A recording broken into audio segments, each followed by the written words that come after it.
Good morning everyone, welcome to my channel and it's me again, ang inyong chismosong ka-Aldab Vlogger. So gusto ko munang magpasalamat sa inyong lahat sa mga walang sawang tumatangkilik, nanonood, sumusuporta at sumusubaybay ng mga content ko dito sa aking YouTube channel. So eto huwag inyong babaktawan o lalaktawan tong ating main topic ngayong araw. I'm sure na hindi ninyo pagsisisihan na pinanood nyo to mula umpisa hanggang hulihan, and syempre huwag kayong mag-i-skip ng segments, okay? Buuin nyo to start to finish. Kaya eto na, dumako na tayo sa ating main topic for today's video agad-agad. Ito na nga, karugtong to ng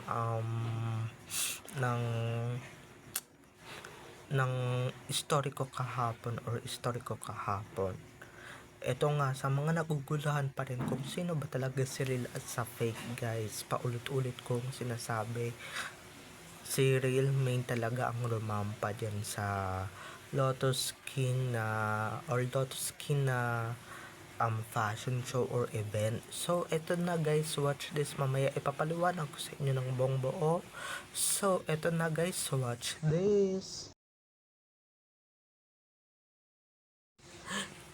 At kung nakita nyo na ngayong recaps, once again si Titi o sa mga admins, so maraming salamat sa inyong lahat.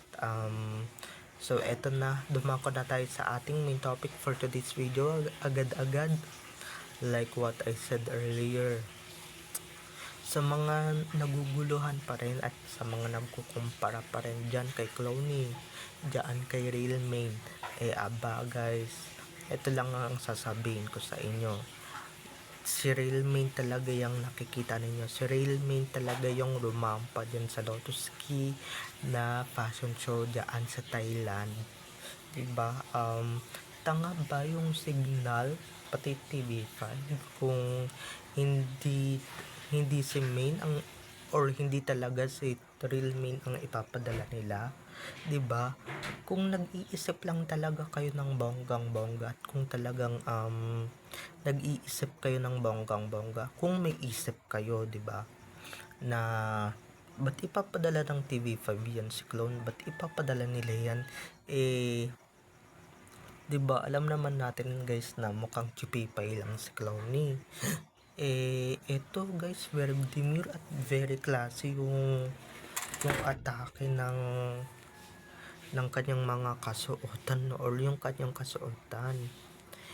'Di ba? Ibig sabihin, meaning si Ming talaga 'yon. Papayag ba sila? At syempre, yung mismong kumuha ng event, 'di ba? Papayag ba sila na kumuha ng isang AI or isang robot or isang bakla na pinapakalat nilang semen? Kayo talaga, huwag kayong pakalat ng fake news, huwag kayong pakalat ng mga false news na wala namang katotohanan. O baka, 'di ba? O baka isa din kayo sa mga nag-e-edit, yung mga kunwaring admin ng Aldab na yun naman pala kakampi ni Aso, 'di ba? Tas kakampi din pala niya na puro edited ang pinagkakaabalahan or pinagkakaabalahan sa buhay, imbis na magtrabaho, dagdag palamunin pa sa lipunan. So ayan, lalong lalo na dito sa Aldab, 'di ba? Sa Aldab era at sa Aldab na era, 'di ba mga ka-IDN, dito pa lang talaga, 'di ba? Ako guys, wala na talagang isip-isip na talagang si Real Main ba to? Guys, paulit-ulit ko nang sinasabi or paulit-ulit kong sasabihin sa inyo na si Main talaga yung lumampa dyan. Alam nyo ba kung bakit? Na sigurado akong si Main talaga yung rumampa dyan. Kasi nga guys, 'di ba? Napakaganda. Hindi porket maikli ang buhok or hindi porket maikli or maiksi ang buhok, 'di ba? Hindi porket short hair or short hair, hindi na talaga si Main yun, 'di ba? Ito lang ang sasabihin ko sa inyo, kung nanonood kayo ng Itbulaga simula January, siya na talaga yon. Okay? Tinitaping na lang yun sa kanya. Kung ayaw nyo pa rin maniwala, edi nasa sa inyo na yan, 'di ba? Nasa nasa loob nyo na yan or kayo na mismo ang may problema kung ayaw nyo na talagang maniwala. 'Di ba? Kung nagpabilog kayo sa isang admin na lahat ng followers niya iniloloko na hindi naman si real main to. Hello guys, mula ulo hanggang paa. Si main yun. Guys, marami kaming admins na lumalaban at syempre nakikipaglaban na si main talaga yon. Okay, hindi naman kami magluloko or hindi naman kami manloloko para lang sabihin na oh, hindi yan si main na ganito, ganyan, ganyan, ganito. 'Di ba? Kung marunong lang kayo talaga mag-analyze or marunong talaga kayo mag-analyze ng istorya or ng kwento or um, ng kumakalat na news, 'di ba? Talagang maniniwala kayo. Or kung mga tanga-tanga kayo, syempre magpapaloko tayo sa kung tanga-tanga lang tayo, magpapaloko tayo sa admin na wala namang alam and syempre puro kuda lang naman dito sa social media, 'di ba? Pero kung talagang ginagamit talaga natin yung isip natin and syempre may isip naman tayo, ba't di natin gamitin ng tama, 'di ba? Um, 'Di ba? At mag-iisip ka talaga kung talagang si main ba talaga yung nasa event or hindi. Pero kung matatalino kayo just like us, talagang win-win situation tayo at syempre panalo tayo sa bawat laban. 'Di ba? Panalo tayo and syempre may paninindigan tayo pagka sinabi natin si real main yan, 'di ba? Marami na kaming nagsasabi at marami na kaming na magpapatunay dyan na talagang si real main talaga yung kinuha ng Lotus Key para sa kanilang event, sa kanilang fashion event. 'Di ba? Malamang din sa bench kukunin din nila yan, 'di ba? Para rumampa kasi dun yung mister niyang si Alden, at magkaka-reunion sila. I hope so, 'di ba? Para sa ganun win-win situation and syempre masaya lang tayong lahat. So eto na, 'di ba? At siya pa nga guys yung nag-stunning, 'di ba? Siya pa ngayon nag-stand out sa lahat ng mga celebrities na nandun na nakasabayan niya dito sa pa-event ng Lotus Key, 'di ba? Solen si Solen si Kylie Versosa, 'di ba? Lahat sila nandoon sa event. Pero yung isang main Mendoza lang naman, yung isang main Mendoza na hindi pinapaniwalaan ng marami or ng nakakarami or ng nakararami na hindi talaga siya yon, 'di ba? Siya talaga yon mga ka-ADN. Tignan nyo naman lahat ng mga celebrities or lahat, 'di ba?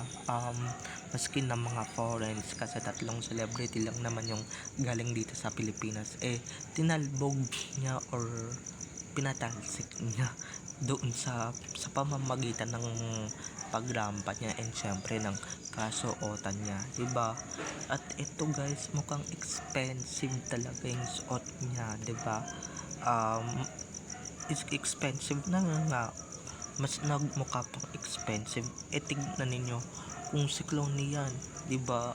Pagtatawanan lang yan ng iba, syempre pagtatawanan lang yan ng mga rumarampa na nandoon sa event na sabihin, who's this? Sino yan? 'Di ba? Di namin kilala yan and syempre, 'di ba, pa-plastikan lang yan na kunwari kilala nila yung tao pero yun naman pala hindi naman pala nila kilala, 'di ba? So, yung mga naguguluhan pa rin dyan na, yung mga naguguluhan pa rin yung isip kung sino ba talaga yung real sa fake. Magbasa-basa kasi kayo ng social media para sa ganun 'di ba, hindi kayo maguluhan. And syempre, huwag kayong malito.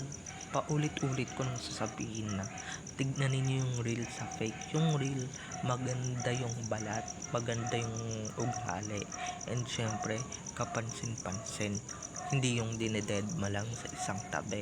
Yung isa dyan, pangit na nga yung balat, pangit pa yung ngipin, 'di ba? Pangit na nga yung hugis ng mata or bilogan, 'di ba? Hindi kagaya nung isa. At saka ito ha, yung isa guys, hindi man lang pinapansin kahit sa show na Itbulaga, 'di ba? So doon pa lang mga ka-ADN, talagang may pagkakaiba na yung difference or ibang-iba na yung difference, 'di ba? Make sense mga ka-Alab Nation, or 'di ba, make sense sa everyone. Magpapabulag kayo sa isang admin na pinapakalat or pinaparatangan na hindi si main yun or hindi talaga si main yun, or isa lang yung clone, 'di ba? Pinagkukumpara pa yung dibdib nila 'di ba? Yung nakita ko sa dibdib ni main or yung nakita ko sa dibdib ng tunay na romampa talagang napakalasa, and syempre napaka-demure, or 'di ba, halatang may laman. Guys, mapapansin nyo naman agad yan pagka buto-buto talaga yung dibdib, no? Or pagka walang laman yung dibdib, okay? Pagka buto-buto and syempre walang laman. At mapapansin niyo kung brusko maglakad or katawang lalaki, 'di ba? Or yung katawang lalaki, doon ninyo mapapansin. Dahil ako guys, mapapansin ko agad yan pag hindi yan si real main or fake, okay? Dahil marunong kami mag-analyze at marunong kami magbasa ng mga katawan ng tao, okay? So hanggang dito na lamang mga ka-Alab Nation. So bye bye na mga ka-ADN. I love you all, have a nice day, keep safe and God bless. Don't forget to subscribe to my YouTube channel and don't forget to click the notification bell para sa ganon ma-notified kayo sa mga susunod ko pang i-upload na mga videos tungkol kina Main at Alden, and syempre tungkol sa kanilang mga buhay-buhay inside or outside man yan sa showbiz. Bye bye na, I love you all, enjoy watching everyone, bye bye, happy Monday.